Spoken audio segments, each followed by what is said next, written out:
समास के क्रम में यह दूसरा द्वंद्व समास।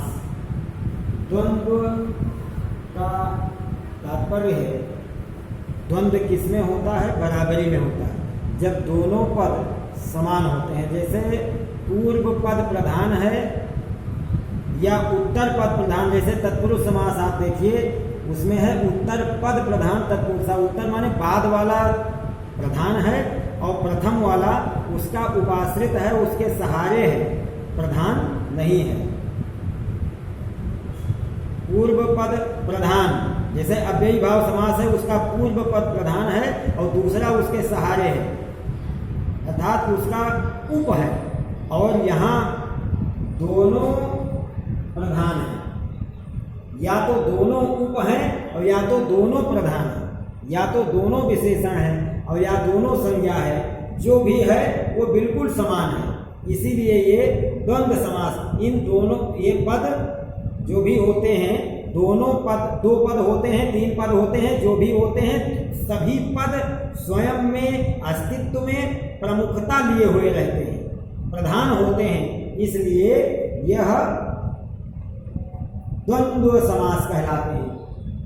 जिस सामासिक पद का दोनों पद प्रधान हो तथा विग्रह करने पर चा का प्रयोग होता हो और समास करने पर चा का लोप भी होता हो, यहाँ नहीं दर्शाया गया है, वह द्वंद्व समास कहलाता है। समास करने पर जैसे रामः च कृष्णः च, अब दो पद हो गए ना, रामः और कृष्णः। राम भी प्रमुख है, त्रेता के प्रथम, त्रेता के अग्रणी, त्रेता युग में प्रधान, त्रेता में भगवान, तो कृष्ण द्वापर में प्रमुख, द्वापर के प्रमुख, द्वापर के भगवान। अब राम और कृष्ण दोनों एक साथ जोड़ना हो तो रामः च और कृष्णः च, यानी राम और कृष्ण। तो राम और कृष्ण ये दो पद अलग अलग, दोनों प्रधान हैं, दोनों अपनी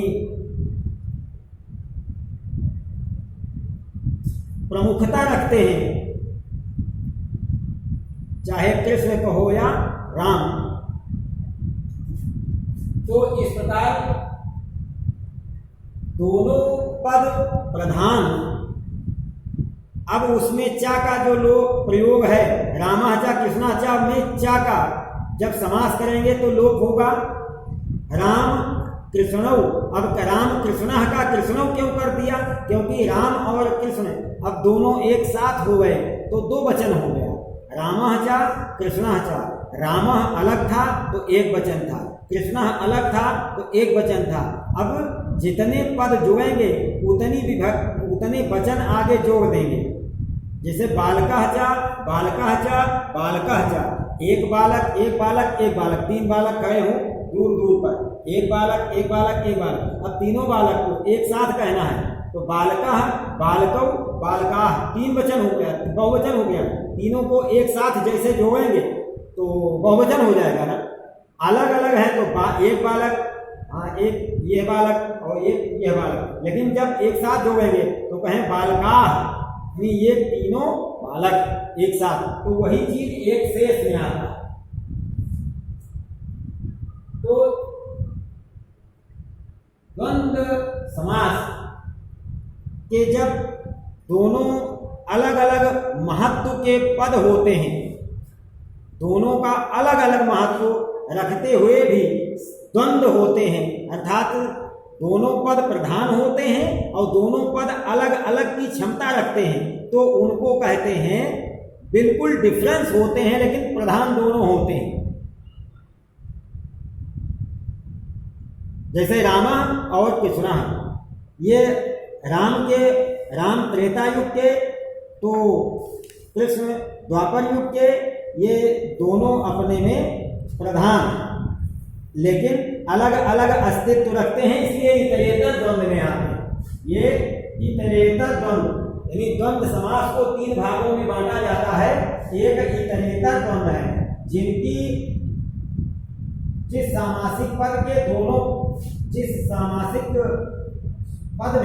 दोनों पद अलग अलग महत्व रखते हो और प्रधान हो वह इतरेतर द्वंद्व कहलाते हैं। जैसे रामः च और कृष्णः च बराबर राम। अब कृष्ण क्यों कर दिया गया? क्योंकि राम कृष्ण एक साथ जुड़ गए, राम कृष्ण। ये इसका इतरेतर द्वंद्व का सामासिक पद है और रामः च कृष्णः च इसका ये समास विग्रह है। जैसे अब इसमें इतरेतर में आता है माता चा पिता चा। माता स्त्रीलिंग और पिता पुल्लिंग अलग अलग, राम त्रेता कृष्ण द्वापर अलग अलग, लेकिन दोनों प्रधान। वैसे माँ माता और पिता माता पिता। अब माता पिता माता चा और पिता चा, माता चा पिता चा ये इतरेतर द्वंद्व का ही उदाहरण है। राम कृष्ण की बात, राम कृष्णों की बात, माता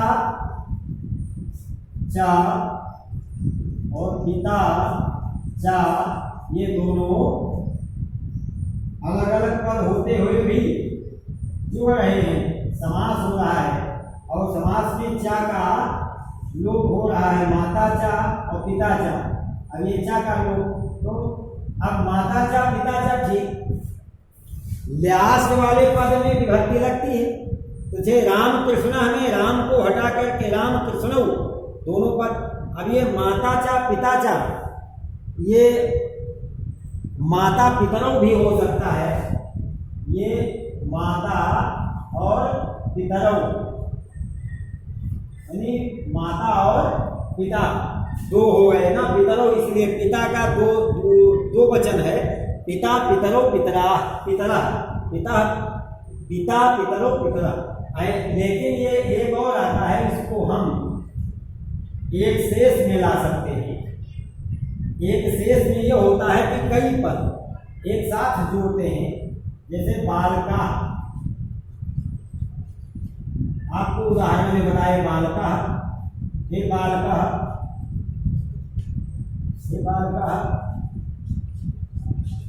अब ये बार बार बालका बालका बालका तीन बार बालका कहा जाए और इसी का समास कर दिया जाए तो एक ही बालक शब्द पर तीनों यानी बहुवचन लगा दिया जाए तो ये बालकाह कर दिया जाए, तो ये तीन बार कहने के बजाय यही है समास। इन तीनों को एक ही जगह पर आस हो गए, सम बराबरी बराबर बराबर और आस माने बैठ गए, ये तीनों एक ही में बैठ गए, इसी को कहते हैं समास। अब समास में कैटेगरी है, द्वंद्व समास की, तत्पुरुष समास की, कर्मधारय समास की, अलग अलग। अब ये देखो तीनों एक साथ बैठ गए और तीन बालक, इसका भी मतलब तीन बालक होता है। बालका माने बहुत से बालक और कम से कम तो तीन रहना ही चाहिए, तो तीनों आ गए इसमें बालका। ये सामासिक पद हो गया बालका और इसका विच्छेद समास विग्रह हो गया बालका बालका बालका। अब इसमें दो वचन लगाइए तो बालकों कर दीजिए तो कोई एक बालक गायब हो जाएगा, इसी में से एक बालक बालका जा बालका जा बालका जा बालका जा, तो बालकों बालका जा बालका। अब इसमें ये हटाकर जैसे ये लिखें बालका चा और बालका चा तो बराबर बालकों, और बालका चा बालका चा बालका चा एक और ले लें तो बालका, जो हमने प्रथम उदाहरण आपको बालक का बताया बालका हो जाएगा। इसी तरह से माता चा और पिता चा, अब इसमें दो पद है ना, माता चा पिता चा, लेकिन अगर पिता में दो वचन, दोनों में वो वचन लगा नहीं सकते कि दोनों में विभक्ति वचन आप दिखा सकते हैं, एक में दिखाइए लास्ट में पिता में, तो इसको कर दिया पितरों। अब पितरों माने माता और पिता दोनों होते हैं। पिता भी माँ और माता भी पिता। इस प्रकार पितरों में माता और पिता दोनों संपृक्त होते हैं, एक साथ एक ही अर्थ देते हैं। जो माँ है वही पिता, जो पिता है वही माँ है। अलग अलग अस्तित्व रखने के नाते इतरेतर भी हो सकते हैं और एक ही शेष दोनों पद जोड़ करके एक शेष भी बन जाते हैं, इसलिए ये एक शेष का भी उदाहरण हो सकता है। लेकिन वैसे रजिस्टर इतरेतर का ही है। अब बचा समाहार, जो बीच में छूटा हुआ। समाहार माने वस्तुओं का संग्रह। कई वस्तुएं, अनेक वस्तुओं का एक साथ एक समुदाय के साथ बोध हो तो वो समाहार द्वंद कहलाता है। जैसे दधि, दधि, दधि च और घृतम च, दधि च और घृतम च। और दधि एक वस्तु है, घृतम एक वस्तु है, और एक ही में जोड़ करके चा का लोप कर दिया गया, दधि घृतम, दधि घृतम। अब ये समासिक पद हो गया, ये समास विग्रह हो गया। द्वंद्व समास में बस बाह्य लक्षण ये है कि दोनों पद प्रधान होते हैं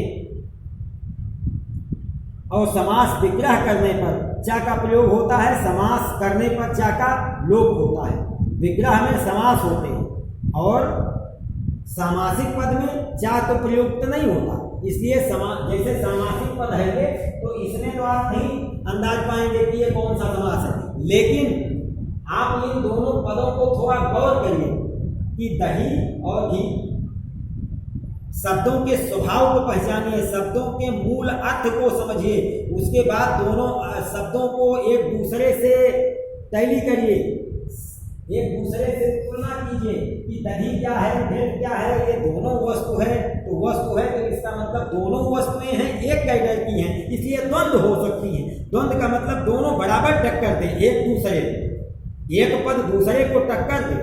वो ऐसा नहीं, ये माता है तो ये पिता है, माँ का जितना अस्तित्व है तो पिता का भी कहीं माँ से अस्तित्व कम नहीं है। वैसे साहित्य में तो माँ बहुत कुछ है, पिता का स्थान आकाश से ऊंचा है तो माँ का स्थान पृथ्वी से भी बड़ी माँ है, आकाश से भी ऊंचा।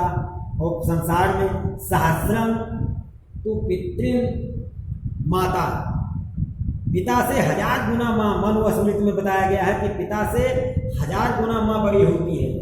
सहस्रम तो पितृ माता गवर्णेन अतिरिच्यते, तो पिता का 1000 गुना माँ गौरवशाली होती है।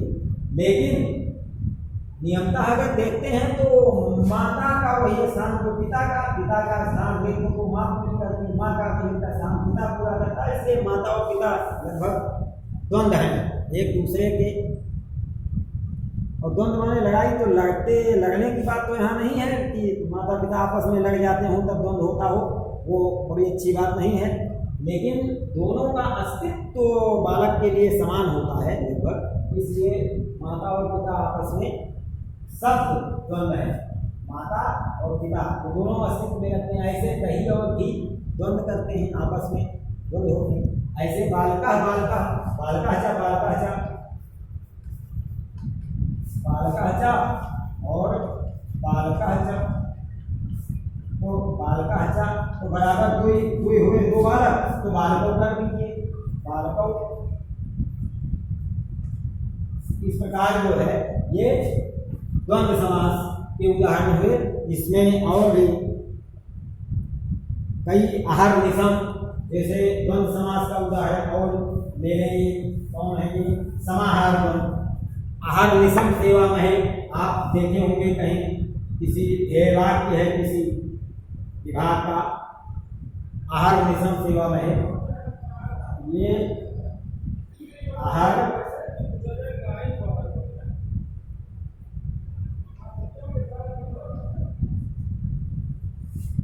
निशम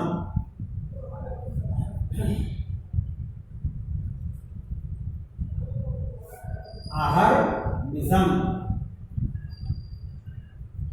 ये है आहा चा और निशा चा। आहा माने दिन और निशा माने रात्रि। अब रात्रि और दिन देखिए द्वंद्व है।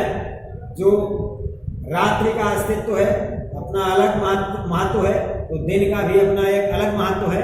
दोनों महत्वपूर्ण हैं और दोनों एक कह करते हैं, द्वंद्व करते हैं। शब्द बिल्कुल एक दोनों पलड़े पर रखे जा सकते हैं, अलग अलग महत्व का है। अगर दिन कहे मैं बहुत महत्वपूर्ण है तो रात्रि कहे मैं सबको विश्राम देती हूँ। तो इस प्रकार से रात्रि और दिन दोनों आपस में द्वंद्व करते हैं, दोनों अस्तित्व समान रखते हैं, अलग अलग महत्व नहीं, लेकिन समाहार है, समूह वस्तुओं का, शब्दों का ऐसा समूह, तो वो समाहार हो जाता है।